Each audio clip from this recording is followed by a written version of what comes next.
Hi friends, இன்றைக்கி பார்த்தீங்கன்னா குரு பயிற்சிங்க. குரு பகவான் குரு பயிற்சி மாறுறதுனால ஈவினிங் நாங்களும் கோவிலுக்கு போயிருந்தோம். பார்த்தீங்கன்னா தட்சிணாமூர்த்திக்கு அபிஷேகம்லாம் பண்ணி முடித்து அலங்காரம் பண்ணிட்டு இருந்தாங்க.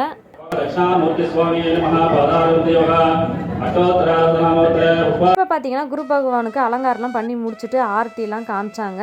நாங்கள் கொஞ்சம் கூட்டமாக இருந்தது, கூட்டம் குறைஞ்ச பிறகு அதுக்கப்புறம் நாங்களும் போயிட்டு குரு பகவானை அர்ச்சனைலாம் பண்ணிவிட்டு அதுக்கப்புறம் கோவில் சுற்றி வரலான்னு வந்தோங்க. கோவில் சுற்றி வரும்போது பார்த்திங்கன்னா நம்மளுக்கு நான் எதிர்பார்க்கவே இல்லை இந்த சம்பவம். பார்த்திங்கன்னா நம்மளுடைய சேனல் சப்ஸ்கிரைபர் ஒரு அம்மா வந்து நம்மளை மீட் பண்ணி பேசினாங்க. அவங்க பேசும்போது எனக்கு ரொம்பவே ஹாப்பியாக இருந்ததுங்க. நம்மளுடைய சப்ஸ்கிரைபராக அந்த மேடம் எங்ககிட்ட பேசும்போது எங்களுக்கு நல்ல மோட்டிஃபிகேஷனாக இருந்ததுங்க. இது போல் நீங்கள் சப்ஸ்கிரைபர் யாராவது எங்கேயாவது பார்த்தீங்கன்னா கண்டிப்பாக பேசுங்க. நீங்கள் பண்ணுற மோட்டிஃபிகேஷனில் எங்களுக்கு ரொம்பவே ஒரு ஹாப்பினஸும், இன்னமும் நம்ம வீடியோஸ் நல்லா கண்டினியூவாக நம்ம தொடர்ச்சியாக நல்லா போடணுன்ற ஒரு மோட்டிஃபிகேஷன் தாங்க எங்களுக்கு கிடைக்கும். அதுக்கப்புறம் பார்த்திங்கன்னா நவகிரகம்லாம் சுற்றிட்டு அதுக்கப்புறமா தாங்க வீட்டுக்கு வந்தோம். அந்த வீட்டை பிடிச்சிருந்தா லைக் பண்ணுங்கள், ஷேர் பண்ணுங்கள். பாய்.